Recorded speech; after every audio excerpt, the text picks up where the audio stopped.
know what I'm talking about? You guys know this stuff? Judgment? Yeah?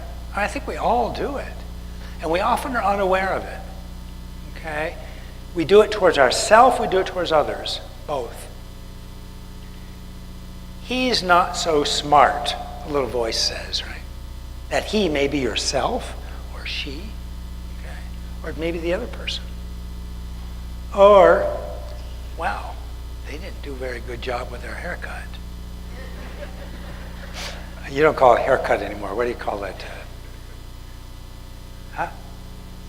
Hairstylist.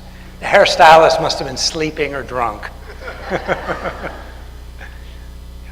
We do this kind of all the time. And sometimes when we start turning inward and listening to what's happening inside, observing and listening, then we recognize. Often we don't.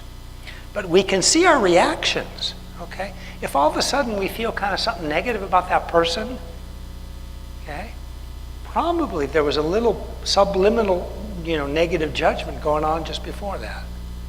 Something for whatever reason, kind of we had this negative. And often that negative judgment of others comes from insecurity. Okay? When we're feeling real secure and well,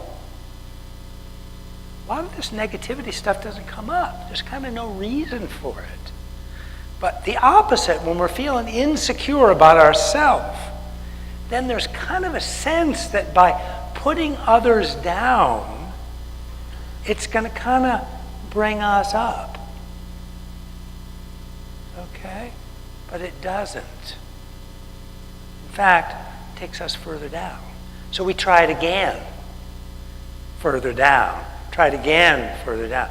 Doesn't work. But we're stuck. We usually don't know what to do. Okay?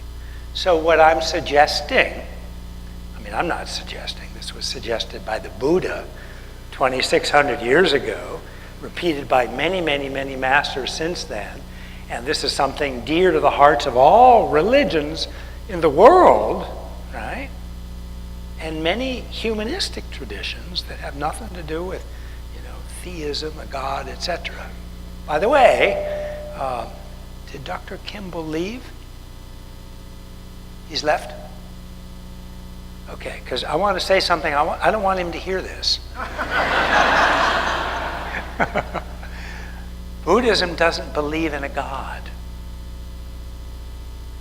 Have I offended anybody? Sorry. In a way, Buddhism does believe in a God. Buddhists don't believe in a creator God, because one of the fundamental principles in Buddhism is the notion of cause and effect. Cause and effect. So the notion of a creator creates dissonance in a Buddhist mind, which automatically goes to the question, who created the creator? The cause of the creator. Everything has a cause. So we go back and there's no beginning to time, therefore. Okay? So in a sense, not in a creator sense of the universe and all beings, but in a slightly different sense, all of us have our own God inside. Okay? We don't quite call it God. We would more call it a potential. A potential for goodness, a potential for purity, and a potential for omniscience. Literally. Okay? So we all have what we call the Buddha nature inside of us. And you don't have to be Buddhist to have a Buddha nature inside of you. The ants have Buddha nature inside of them. Okay? Critical judgment.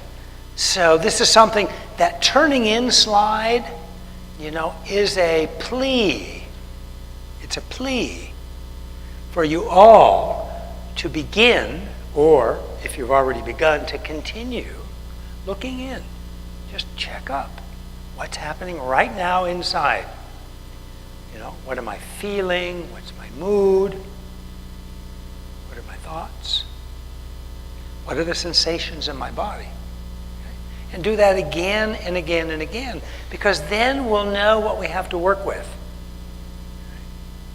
Now, sometimes when I teach meditation, people will come up to me afterwards and they'll say, you know, I was doing great, and then I started doing this meditation, and I've become crazy.